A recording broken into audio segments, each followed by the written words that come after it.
Hey guys, right here, working on a 99 Isuzu rodeo, and what it is here, it was the water leak right there. You have to take all this off, the manifold, intake manifold. There's the other part of it, and the hose that was messed up, it was this one right here.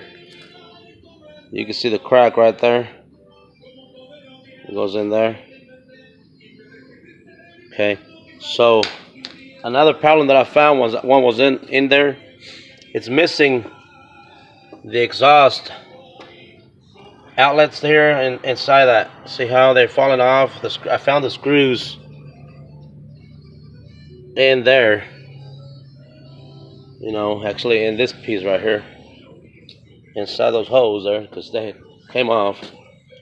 But anyways, that's also part of the missing it had. So really, it was basically just fixing that water leak. But once I took this off, it was a good thing that I took this off here and checked it, and should run better than this, man. I mean, this is all I'm missing. Sometimes mechanics can't find is because, I mean, they're inside. You gotta actually take basically things off apart, and then you find out that there's other things missing. You don't know. It's like a puzzle. You don't know what's missing until you get in there. So it's a good thing that I did replace that deal, and this is just part of the show, man. Cause I'm Mr. Speedy.